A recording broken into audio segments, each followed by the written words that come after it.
सितंबर 1635 में शाहजहां ने औरंगजेब को बुंदेला में हो रहे विद्रोह को खत्म करने का भार सौंपने का फैसला किया।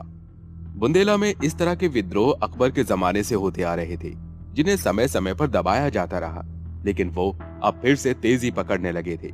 इसलिए शाहजहां ने औरंगजेब को अपने पास बुलाया और कहा, तुम्हारी बहादुरी का आंखों देखा गवाह बनने के बाद हमें लगता है कि तुम बुंदेला में हो रहे विद्रोह को खत्म कर सकते हो। वहां ओरछा के राजा झज्जर सिंह ने मुगल सेना के खिलाफ जंग कर रखी है। ये झज्जर उसी बीरदेव सिंह का बेटा है ना, जिसने दादा जहांगीर के कहने पर दादा अकबर के करीबी अबुल फजल का सिर कलम कर दिया था। हाँ, बादशाह अकबर ने बहुत ही मशक्कत के बाद ओरछा का किला जीता था। तब से ही बीरदेव सिंह ने मुगल सेना के खिलाफ युद्ध कर रखा था, मगर उसके लिए अकेला लड़ना बहुत मुश्किल था। फिर जब अबू जहांगीर ने बादशाह अकबर के खिलाफ विद्रोह किया तो वो उनसे जा मिला और उनके कहने पर ही उसने अबुल फजल की हत्या भी की। अबू जहांगीर को लगता था अबुल फजल उनके और बादशाह अकबर के बीच दीवार बनकर खड़ा है। वो नहीं चाहता कि कभी उनके बीच की ये दीवार गिरे भी। फिर क्या हुआ उसके बाद? बाद में अब्बू जहांगीर ने उसे ओरछा का राजा भी बनाया और उसका पद भी बढ़ा दिया। वो अब्बू के बहुत करीब था। उनकी सहमति से ही उसने मथुरा, ओरछा और भी कई अन्य जगहों पर बहुत से मंदिर भी बनवाए, खूब जमीन जायदाद इकट्ठी की। मुझे तो कई बार शक होता था कि वो अब्बू के विश्वास का नाजायज फायदा उठा रहा है। 1627 में उसकी मृत्यु के बाद उसका सारा खजाना ओरछा के जंगलों में ही कहीं दबा दिया गया था। उसके मरने के बाद उसका बेटा झज्जर सिंह ओरछा का राजा बना। मेरी ताजपोशी के दिन वो आया था। मैंने उसका पद बढ़ाकर 2000 से 5000 भी किया था, लेकिन उसी रात वो चुपचाप किसी को बिना बताए भाग निकला। लेकिन क्यों? क्योंकि उसे पता लग गया था कि मैंने उसकी संपत्ति को सही अनुमान लगाने के लिए एक जांच बिठाई है।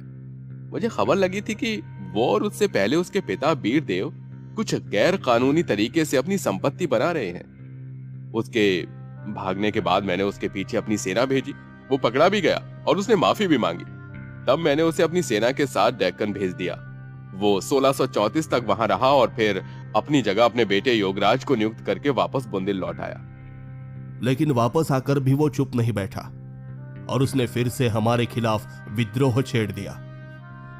हाँ, और ये उसका मेरे खिलाफ दूसरा विद्रोह है और अब की बार ये मुद्दा हमेशा हमेशा के लिए खत्म हो जाना चाहिए। उसने अपने बेटे योगराज को भी डेक्कन से वापस बुला लिया है। आप हुकुम करें, मैं अभी तुरंत बुंदेल के लिए निकल जाता हूं। मुझे तुमसे यही उम्मीद थी। इस जंग के लिए मैंने बदायूं, उत्तर और दक्षिण से सेना बुलवा ली है, मगर इन तीनों सेना के सरदारों के बीच भी शांति बनाए रखने का काम तुम्हारा है। एक बुंदेल सरदार है देवी सिंह। अब्बू जहांगीर ने उसे किनारे करके बीरदेव को ओरछा का राजा बना दिया था। तब से वो ओरछा का राजा बनने के सपने देख रहा है। मैंने वादा किया है उससे, अगर हम ये जंग जीत जाते हैं तो मैं उसे ओरछा का राजा बना दूंगा।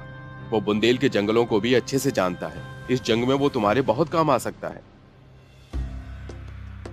शाहजहां ने औरंगजेब को बुंदेल का पूरा इतिहास बताने के बाद अपने सभी मंत्रियों और सेनापतियों को बुलाया और उनके सामने ऐलान करते हुए कहा, आज से औरंगजेब की सेना में 10,000 घुड़सवार और 1,000 धनुषधारी और जोड़े जाएं। बाकी की तीनों सेना का मुखिया भी औरंगजेब होगा। तीनों सेना के सरदार उसे जंग की नीतियों को लेकर सलाह तो दे सकते हैं, मगर आखिरी फैसला सिर्फ औरंगजेब का होगा। और फिर औरंगजेब जंग की सब तैयारियां हो जाने के बाद बुंदेल के लिए निकल गया। 3 सेनाओं की इतनी बड़ी टुकड़ी आते देखकर झज्जर ने औरंगजेब से माफी की अपील की। तब औरंगजेब ने अपने एक दूत से कहा, जाओ, उस तक हमारा ये पैगाम पहुंचाओ कि उसे माफी तभी मिलेगी जब वो 30 लाख रुपए का जुर्माना भरेगा और ओरछा पर अपना हक छोड़ेगा। मगर झज्जर ने औरंगजेब की शर्तें मानने से इनकार कर दिया।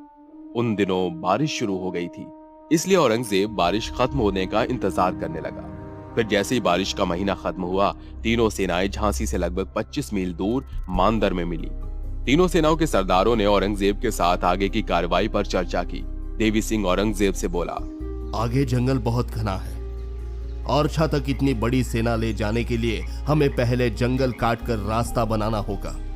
जब तक सड़कें बनती है तब तक हम झज्जर को चैन से बैठने नहीं दे सकते। क्या पता वो भी कोई बहुत बड़ी साजिश रच रहा हो। हमें कैसे भी उसे अपने साथ उलझा कर रखना है।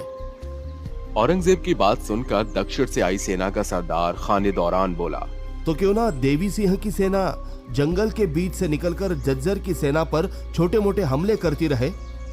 उन्हें सभी जंगल के रास्ते का भी पता है। औरंगजेब को यह सुझाव पसंद आया और उसने सभी को एक योजना बनाकर काम करने पर लगा दिया। और फिर अक्टूबर 1635 में औरंगजेब का लश्कर ओरछा से 2 किलोमीटर की दूरी तक पहुंच गया। फिर एक सोची समझी चाल के तहत झज्जर की सेना पर हमला किया गया। अपनी हार निश्चित देखकर झज्जर अपने परिवार सहित वहां से भाग निकला। औरंगजेब ने ओरछा के किले पर कब्जा करके देवी सिंह को वहां का राजा घोषित किया और फिर अपनी सेना के साथ झज्जर का पीछा करने लगा। पहले वो ओरछा से धामुनी गया था और फिर वहां से चौरागढ़ भाग गया था। जब औरंगजेब की सेना धामुनी पहुंची तो औरंगजेब ने एक गुप्तचर को वहां का हाल लेने भेजा। उसने आकर बताया, हुजूर, धामुनी की राजपूत सेना नगर के बाहर ही तैनात है। वो हमें आराम से अंदर नहीं जाने देगी। यह सुनकर औरंगजेब ने खाने दौरा का आदेश दिया, तुम अपनी सेना लेकर जाओ और कैसे भी उस किले पर अपनी फतेह हासिल करो। वहां औरंगजेब को जीत तो हासिल हुई, लेकिन इस जंग में 400 से ज्यादा राजपूत मारे गए थे और झज्जर भी वहां से भाग निकला था। लेकिन औरंगजेब ने भी हार नहीं मानी और झज्जर और उसके बेटे को ढूंढकर उनको मार ही डाला। उनके कटे हुए सिर शाहजहां के पास भिजवाने के बाद औरंगजेब ने अपनी सेना को आदेश दिया। झज्जर ने अपने पिता बीरदेव का लगभग 2 करोड़ का खजाना ओरछा के जंगलों में कहीं दबा दिया था। हमें कैसे भी उसे ढूंढना है। थोड़ी सी कोशिशों के बाद खजाना भी मिल गया। फिर औरंगजेब ने शाहजहां को खत लिखकर इसकी सूचना दी और कहा कि ओरछा के जंगल बहुत सुंदर है। इनके बीचों बीच कई जिले बनी हुई है। हो सके तो आप एक बार यहां जरूर आइएगा।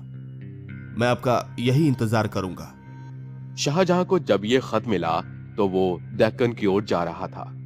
खत पढ़ते ही उसने ओरछा से होते हुए दक्कन जाने का फैसला किया और फिर ओरछा से वो औरंगजेब के साथ ही दक्कन से दौलताबाद पहुंचे और वहां 16 जुलाई 1636 को शाहजहां ने उसे दक्कन का गवर्नर नियुक्त कर दिया। इसके बाद औरंगजेब 1637 में आगरा वापस आया क्योंकि शाहजहां ने उसका निकाह तय कर दिया था। औरंगजेब की पहली शादी किससे हुई और बाद में और कितनी शादियां हुई, ये जानने के लिए सुनिए हमारा अगला एपिसोड सिर्फ कुकू एफएम पर।